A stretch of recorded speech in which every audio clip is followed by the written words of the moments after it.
Welcome to Confronting Ignorance, a look at Bill O'Reilly's new book, Confronting Evil. This video is a production of the Sons of Confederate Veterans. I'm Ray Shores, a member of the Sons of Confederate Veterans, and assembled in the Victory Flags and Marketing Studio today, Columbus Day, October the 13th, 2025, are Dr. Samuel Mitcham, James R. Kennedy, and Walter D. Kennedy. Dr. Samuel Mitcham is the author of over 40 books on World War II and the War for Southern Independence.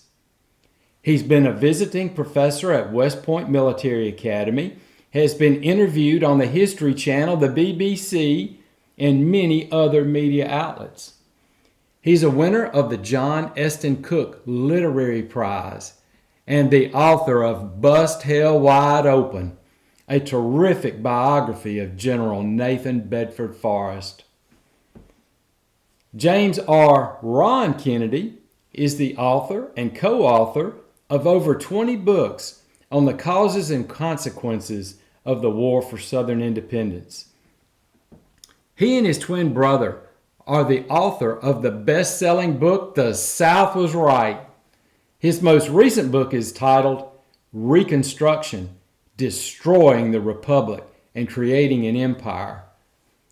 Ron is a graduate of 3 universities and holds 2 master's degrees.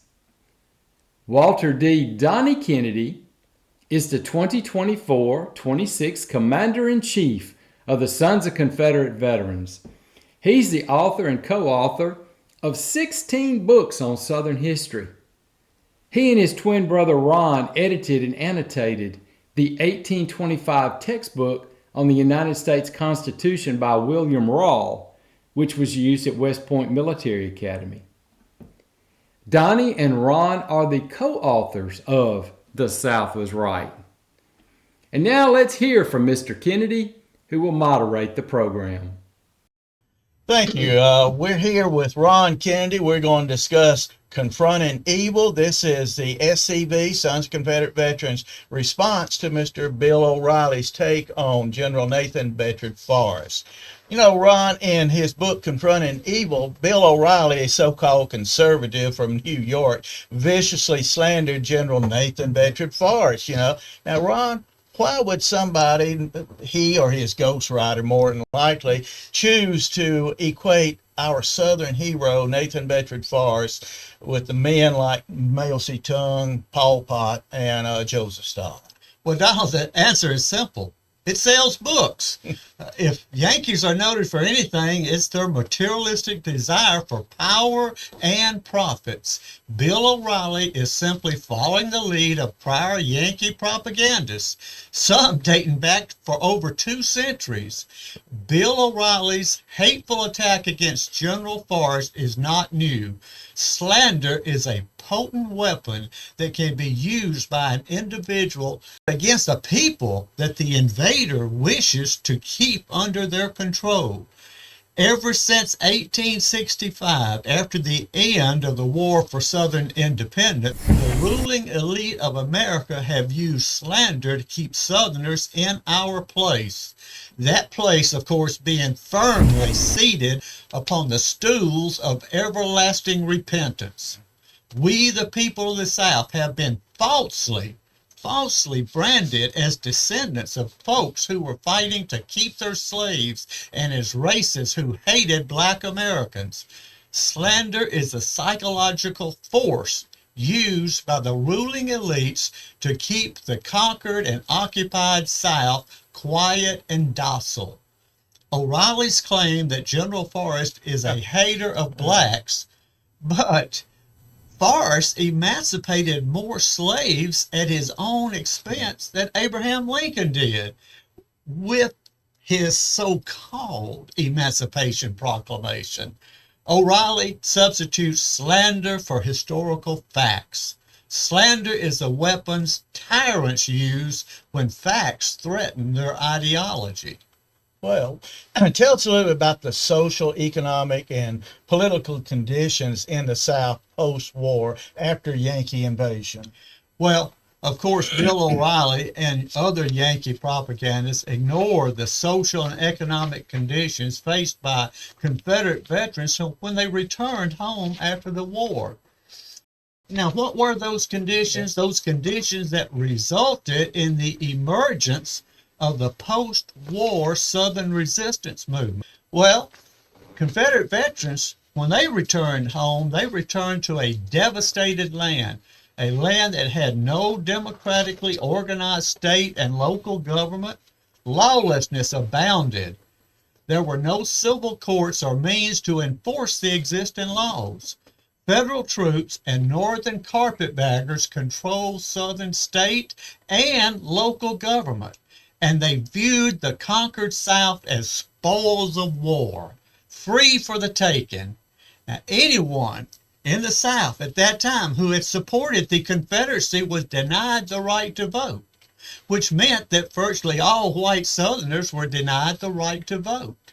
In the meantime, the occupying federal forces gave the right to vote to mostly illiterate former slaves, and those voters were organized and controlled by the Union League.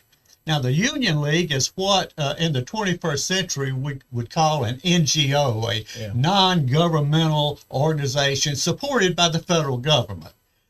The resulting bayonet and state and local representations in the legislature, they enacted confiscatory taxation. These taxes were primarily paid by white property owners who had really had no representation in those legislations that enacted those confiscatory taxes. It was forced taxation without representation. Now, what was the main battle cry of the colonies when 13 colonies seceded from their union with Great Britain in 1776? It was no taxation without representation.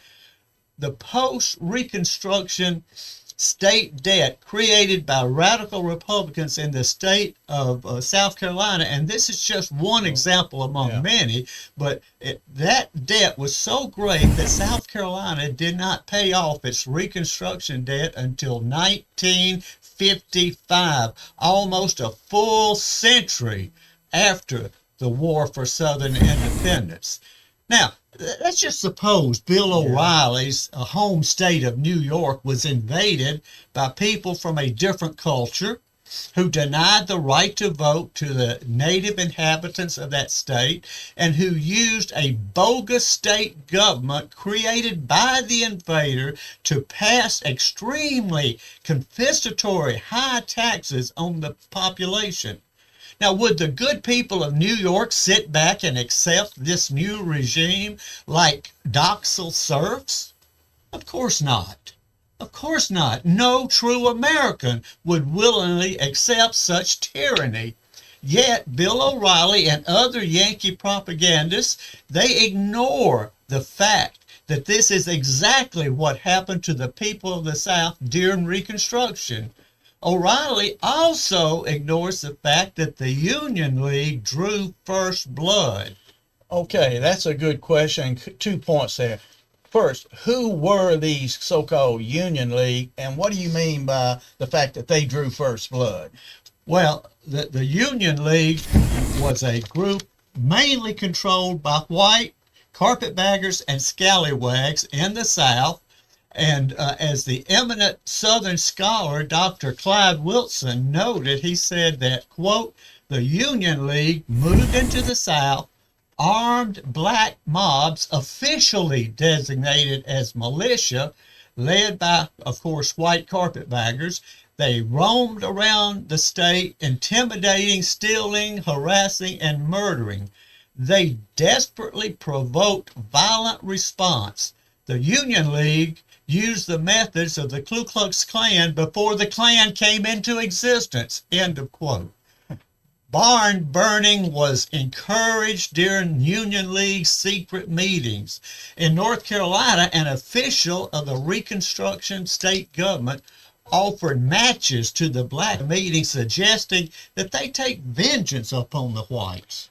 Okay, now you just mentioned something here. Barn burning. It's just an old outbuilding. What's the big deal? We see them up and down the highway all the time. So one burns. What's the big deal? Well, of course, in the 19th century, they didn't have a local 7-Eleven or a local Kroger to go to, or No Walmart? No Walmarts to go to. No, in the 19th century, a barn was more than a simple outbuilding. It was a storehouse of food stock, including corn and potatoes, as well as agricultural implements necessary for cultivating future crops, and also a bedding place for small animals. Burning a family's barn was virtually a sentence of famine and starvation. Now, starvation isn't new to the South.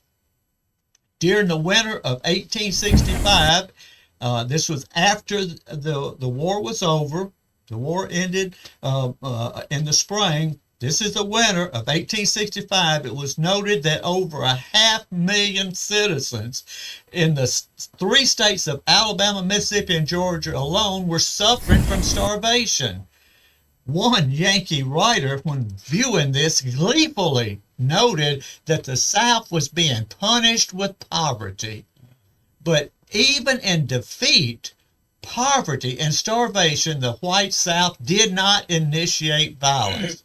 Radical Republicans wanted violence to justify their occupation and exploitation of the defeated South, but violence did not spontaneously emerge. Daniel Goodloe, he was a United States Marshal in North Carolina. He wrote, quote, "I have also heard of combinations of blacks calling themselves Ku Klux and committing outrages. It has been charged that they have mobbed blacks for voting the conservative ticket. In fact, I believe there are well-authenticated cases of this sort," end quote. Now, in North Carolina, just another example out of many, but in North Carolina, within 2 months in 1869, there were burnings of 2 churches, several cotton gins, a cotton factory, barns, and dwelling. This was a work of blacks, but instigated by whites in organizations like the Union League, Scallywags, and Carpetbaggers, who were in fact the federal government's KKK before the KKK ever came into existence.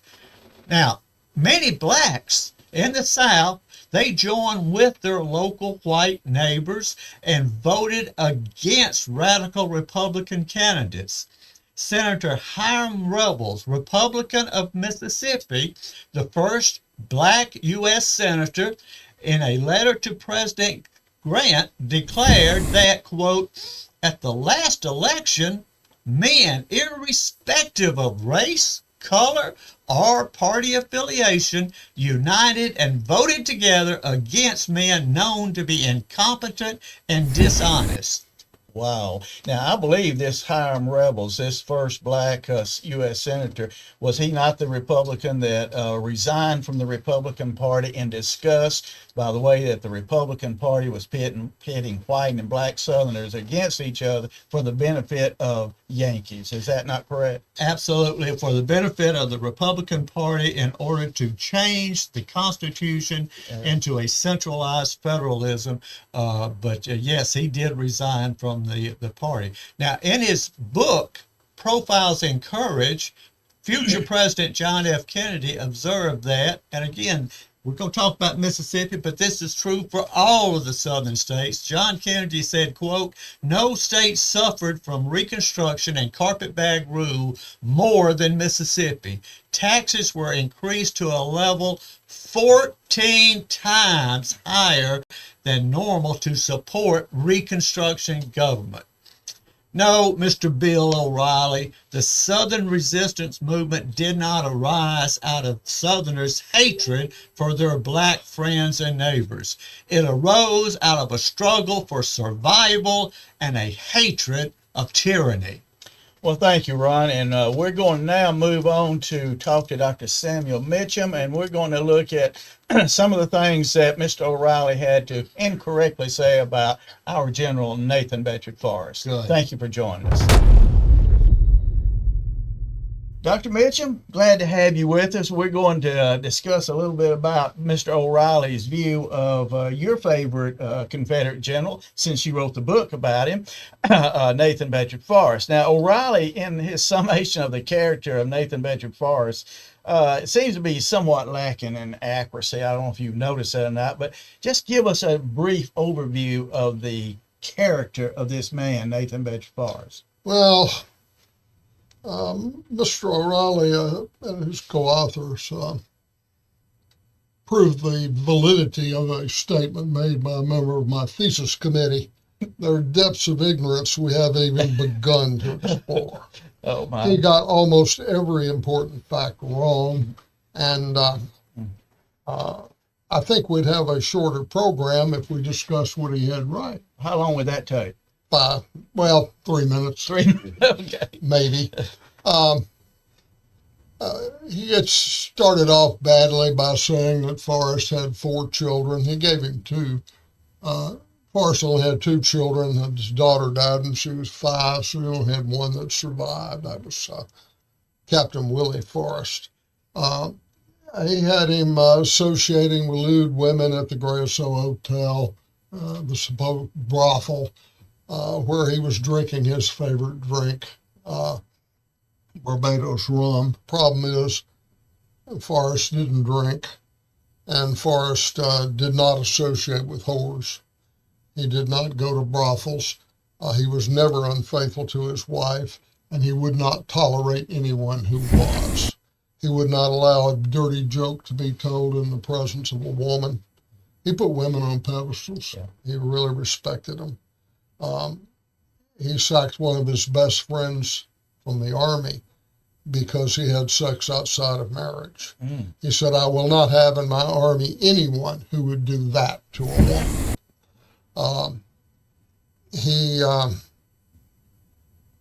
just missed all the way around. What he didn't understand Forrest. I spent 2 years living with the man. I think he spent 12 minutes. I mean, it was horrible. Well,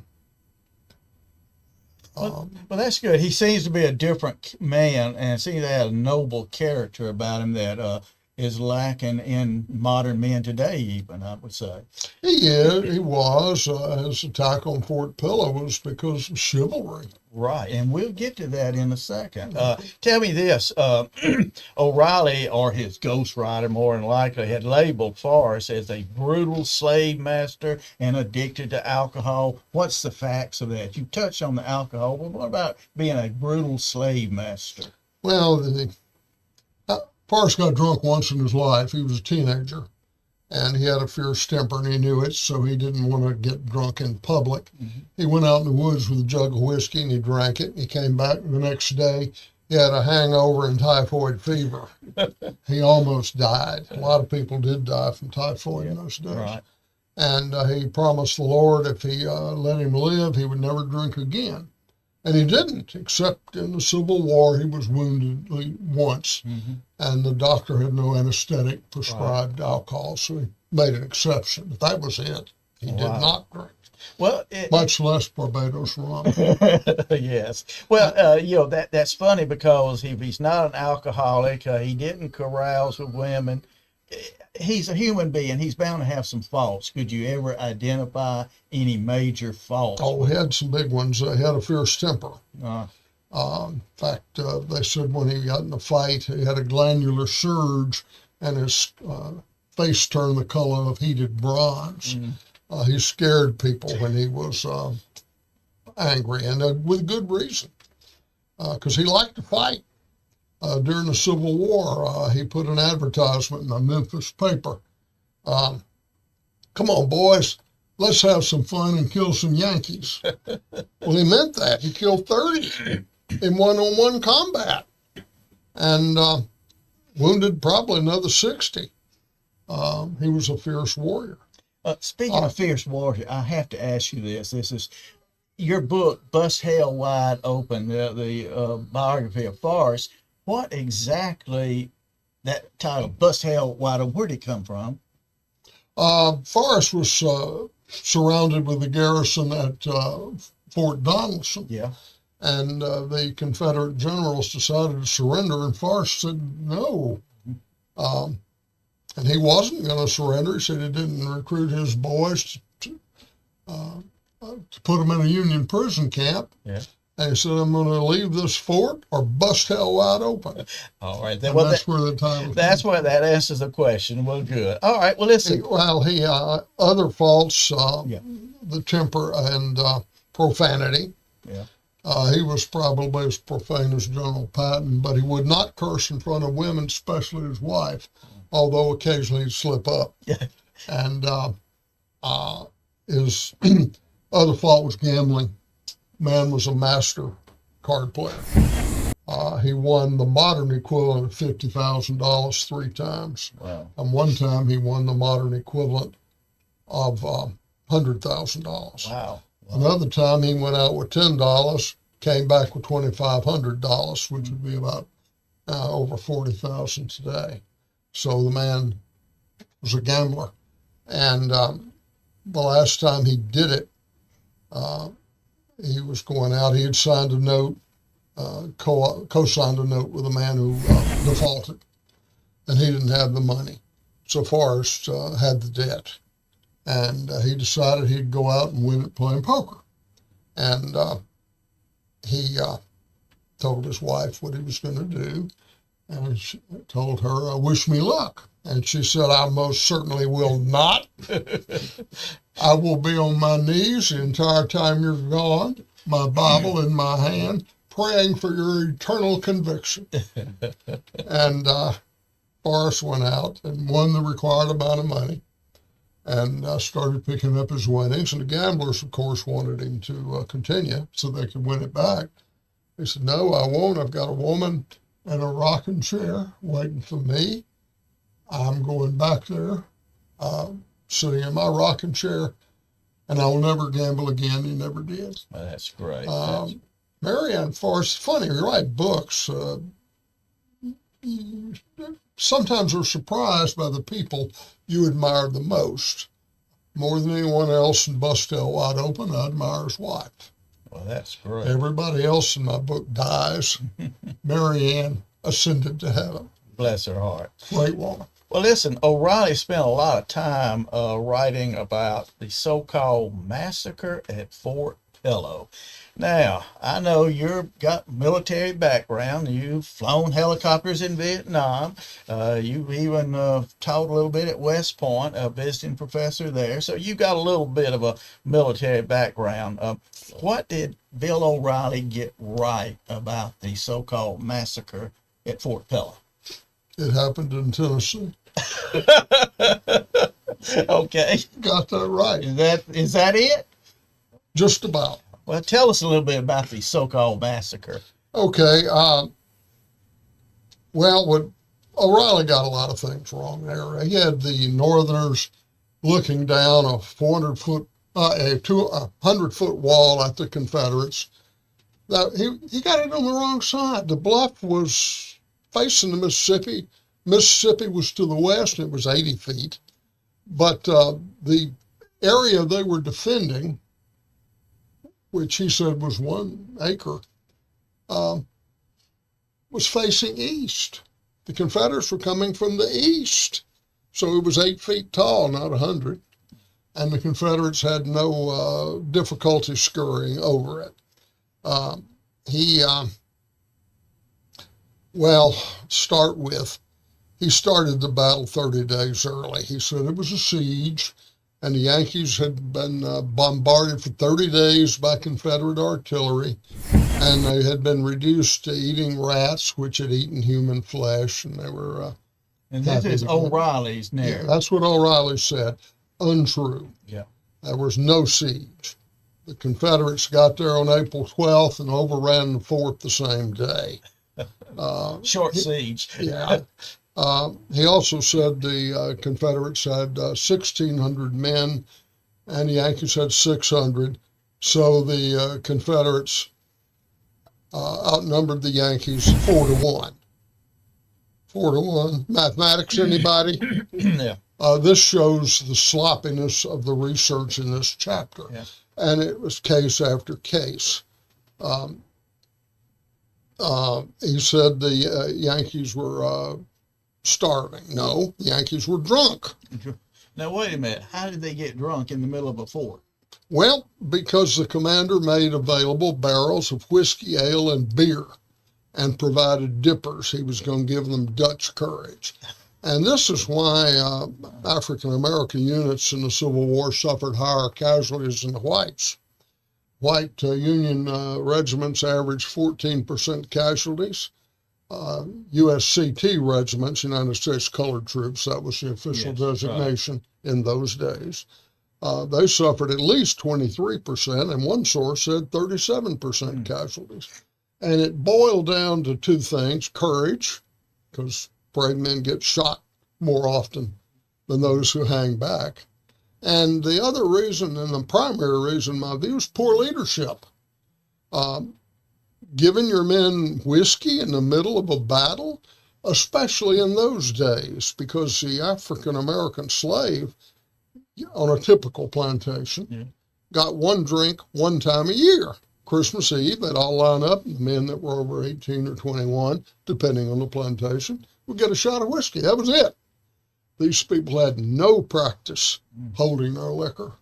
And when Forrest learned that they were drinking, he grinned real big and said, "Good, we'll give them time to get good and drunk." And it was a debacle. These people were not equipped properly. It's supposed to be the 6th and part of the 2nd United States Colored Troops Heavy Artillery Regiment. They should have had at least 30 heavy guns. They had 6 light pieces of artillery. And the fort was so badly designed, there was a trench at the bottom of the redan, you couldn't depress your cannon enough to fire into the trench. So Forrest's men just sat there and let them get good and drunk. Meanwhile, Forrest brought up ammunition. He was low in ammunition, but the wagons arrived. And he tried to talk them into surrendering. So he did offer a chance for him to surrender. Twice. And during that period of time, they hooted at the rebels like they were drunk, they were yelling, and told them, "Come on and attack us, we dare you. No quarter, we won't take any prisoners." Well, they shouldn't have said that. And they also told Forrest to do things that were biologically impossible. For a man to do, huh? Yeah, okay. To himself. It's the worst thing you could do to these guys, because the rebels didn't think using black troops was a moral practice anyway. So they stormed over the walls, and they were poorly armed. Some of these guys only had clubs. And we're talking about the black defenders. The defenders of Fort Pillow. We're not talking about Forrest's men. Okay. Yeah, this is the defenders of Fort Pillow. Right. And clubs are not very good against rebel 6-shooters. Forrest men were armed with Navy 6s. Now, they also had a white unit there, the 6th Tennessee Cavalry Regiment, what they call Tennessee Tories. They took off where the blacks did. They were mostly deserters and outlaws and white trash. And Forrest captured them. He didn't have any problem overrunning that fort. And O'Reilly talking about only a handful of men survived. Well, 300 out of 600 survived. And Forrest had them with their backs to the Mississippi River, surrounded by 3 sides. He could have killed them all if he wanted to. The plan was for the Union gunboats to cover their retreat. Gunboat rolled out its heavy artillery from its portals. And what they didn't consider, if you open your portals, the rebels can shoot into it, which means you got a bullet bouncing around in an ironclad, and it's not going to stop bouncing until it hits something, probably a Union sailor. And as soon as the commander saw that, he pulled his guns back in, closed the portals, and sailed away. So he took them prisoner. Now, I don't want to. I covered Forrest in my book, Warts and All. Yeah. He did lose control of some of his men. They got into the whiskey barrels that the Yankees had provided, and they did shoot some people they shouldn't have shot. Well, what did Forrest's response to that? Well, at one point, some of his men were about to shoot some blacks who were about to surrender. He rode between his men and the blacks to stop it. And just for the record, the Confederate deserters suffered worse than the blacks. There were 64 known Confederate deserters in there, and all but 17 of them were killed. Mm-hmm. In fact, they kind of paid them a left-handed compliment. The Confederates believe real men died on their feet. So the black soldiers they killed, they made them stand up, and then they shot them. The white deserters, they made them kneel and shot them in the back of the neck. That's the distinction without a difference because they were all dead, but nevertheless. But Forrest did intervene to stop the tragedy. He tried to, yes. Yes, correct. And Well, why was Fort Pillow attacked to begin with? It was a useless fort, as far as I'm concerned. It was built in 1861-62 by Pat Claiborne, who was a great man. Right. But unlike, it was designed for 20,000 men. O'Reilly said it was 1 acre in size. That was the Redan. The whole fort was 1,645 acres. And it was, you can see the trenches today. I mean, it's not hard, which proves to me these people didn't even bother to look at the place because they're still there, partially filled in, but you can tell. And the reason he did it was chivalry. O'Reilly has the Confederate Army attacking the river forts to cut the Mississippi River off. Nonsense. They couldn't do it. And what would they have accomplished if they had? You'd have the Union Army come in behind them and cut them off and surround them and defeat them and make them prisoners like they did at Fort Donelson. Forrest only went to Fort Pillow because he was met by a delegation of women, some of whom had been raped, some of whom had been assaulted, many of whom had been insulted. And the Yankees, both black and whites, had been harsh on the citizens of West Tennessee. And this threw Forrest into a cold rage.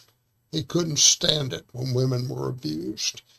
So he said, "Go home, madam. I will take that fort if it costs me my life." And he did get 2 horses shot out from under him in the reconnaissance before the battle. Not King Philip, as mentioned in the book. Oh. He was riding on a horse. Well, that's good. Well, pretty well, it wasn't a massacre then. Well, it depends on how you define massacre. They're very careful to define it in some places to include Fort Pillow. But in the military, I'm a graduate commander, General Staff College, qualified through the rank of Major General. I know a little bit about military definition. A massacre is when all or nearly all of the people get killed. Yeah. Places like the Alamo, Little Bighorn was a massacre, Thermopylae. Fort Pillow was not. Like I say, the Yankees suffered 300 casualties, excluding captured, which were 300. And Forrest could have killed them all if he wanted to. Well, what did Forrest do with the blacks that he captured? Well, O'Reilly says the Confederates were supposed to kill all the blacks. That is not true. Yeah. They were supposed to go back to slavery. Some of them did. Yeah. The ones they couldn't send back to slavery, they put into labor battalions. And actually turned out better for them than it did for the white Union types. Where'd they go? Andersonville. The blacks, they couldn't find a master for. They put in labor battalions. Yeah. And they worked on fortifications, mainly in Mobile. Yeah. I think some of them went to Charleston.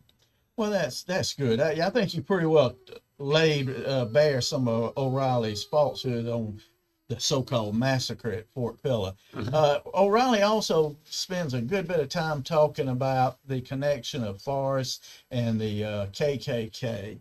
What was the connection of Forrest and the Ku Klux Klan? I want to make one more point before we go to that. Please. This is he couldn't get anything right. I mean, Lee surrendered 8,000 men at Appomattox. It was actually 26,765. We're talking about O'Reilly again. Yeah, he couldn't get it right. They had, he talked about Forrest becoming the wizard of the saddle, and he got that name after his victory at Fort Sanders in Knoxville, Tennessee in November of 1863. Nothing could be farther from the truth. First of all, Fort Sanders was a big Confederate defeat. We Confederates lost 813 men at Fort Sanders. The Yankees lost 13. It's about as bad a ratio of casualties as you will find in the Civil War. The commander was not General Forrest. It was General Longstreet. General Forrest was in northern Mississippi that day, hundreds of miles away. It's just one thing after another like that. Like I say, I'd have an easier time talking about what he got right. Go ahead. All right. Well, I was just there. Let's talk a little bit about Forrest's connection with the Ku Klux Klan, the KKK. Okay, he was a member. Yes. He didn't join it when O'Reilly said he did on Christmas Eve, 1865. That was 6 men in Pulaski, Tennessee, 3 of whom were lawyers, I think. And the point there is that organizations change over time. I bet half the Ku Klux Klan today isn't lawyers. A good example is the Democratic Party. It transitioned in 1865, the year the Klan was formed, from the party of slavery to the party of white superiority. Later, it became the party of segregation. Then it became the party of integration, and I don't know what it's becoming today. The Ku Klux Klan was the same way. Forrest didn't set it up as a terrorist organization, which it later degenerated into. He set it up as a protective military organization because when the Confederacy fell, law and order went with it. It wasn't a limited fall. The local governments were gone. The sheriffs couldn't enforce the law. Forrest was getting up to 50 letters a day from men who were talking about outrages from Union deserters, Confederate deserters, outlaws. Even in our own area, they were robbing Union payrolls. So law and order completely broke down. And Forrest was facing people like Parson Brownlow, the governor of Tennessee. Now, he thought slavery was a great thing ordained by God, but at the same time, he wanted a second war, and he wanted it to be a war of extermination. He used the word extermination. And that's Brownlow, the Republican radical. Yeah, and he wasn't the only one. Thaddeus Stevens, powerful member of Congress, head of the Ways and Means Committee. He wanted this. Governor Andrew Hamilton of Texas, Governor Yates of Illinois. All these are Republicans. Yeah, and several others. And of course, you got people like General Sherman, who Sherman invented a term called demi-citizens. He wanted to give us certain rights, like the right to pay taxes, but take away other rights, like the right to vote. And Forrest had to take these threats seriously. They are considered absurd today, but it wasn't absurd in those days. They were Brownlow introduced a resolution making it illegal just to shoot Confederates, and Forrest later told them that after the Klan started to grow, he said, "I can have a cavalry army of 50,000 men tomorrow, and 500,000 more in 5 days." Now, nobody wanted to face a cavalry army of 500,000 men led by Nathan Bedford Forrest. So he got his bluff in, I think. But by 1869, Brownlow resigned as governor. Forrest felt the Klan was no longer of any use. he issued General Order 1 telling them to burn their robes and their costumes or their masks and go home till he called them again. And some did. The best of them did. Others didn't. The white trash element. Yeah. And, well, the rest of the story. Well, that's good. And it's one thing to everybody needs to understand. The Klan of Reconstruction is not the Klan we have today. No, it is not. There's no physical connection between the two whatsoever. No, it's unfortunate the second incarnation of the Klan adopted Yes. the name Ku Klux Klan. We And would really, think, I think most historians say he had as many Northerners in it then as you did Southerners in the second, even today. Oregon was one of the bedrocks of the Klan in the second generation. So, yeah, and Indiana more so. yeah, Indiana, Oregon, they were two of the big ones. Well, listen, in summation, just give us a good summation of what you find really that jumps out at you that Bill O'Reilly got so wrong in this article. And I know we could take another hour just to do that, but really the high points. Just tell us what you. All right. Now, First of all, you're the historian, not Bill O'Reilly and not his ghostwriter. I want that fully understood. Well, I appreciate that. Well, what O'Reilly didn't understand was Nathan Bedford Forrest. He was a pragmatist. That seems to escape O'Reilly. He was perfectly willing to go along with slavery and make money for it when it was legal. After it was outlawed, he realized it was not going to come again. And he went even to speak to the poll bearers, an early civil rights organization, and told them, I want to welcome you to the white race. He caused a lot of outrage. There was a young black lady named Lou Lewis who got him a nice bouquet of flowers and handed it to him. And he bent down and kissed her on the cheek. And the Cavalry Survivors Association, the first of the Southern Veterans organization, went ballistic. But he had blacks working for his railroad, and he even advocated letting them vote. Very few Confederate generals did that. Beauregard did, Behringer did, Parsons probably did. That's about it. He just, like I say, he just totally missed Forrest altogether.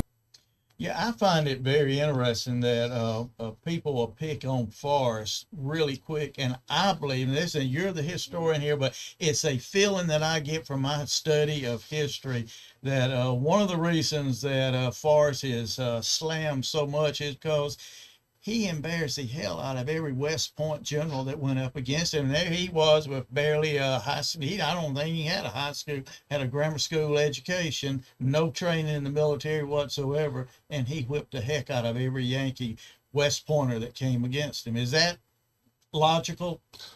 Yeah, it definitely is. I never understood it. I mean, I spent 20 years as cadet and an officer.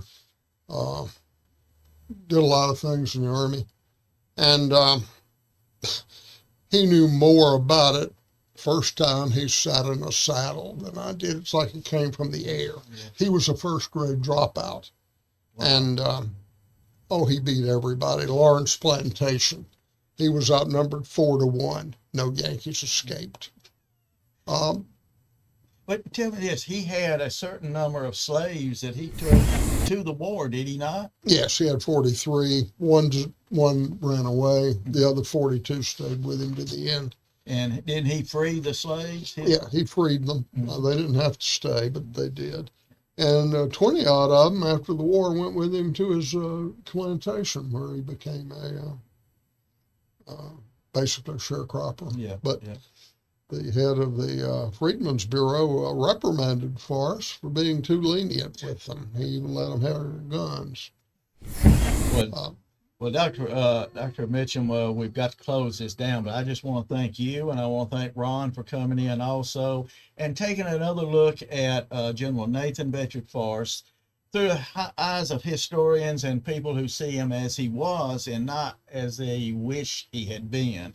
And I think that Bill O'Reilly needs to make a big apology to the Forrest family as well as to all Southerners. And with that, I'm going to let y'all go, and please share this video with folks. The Sons of Confederate Veterans invite you to join us in our effort to promote and defend our noble heritage as Southerners. Thank you.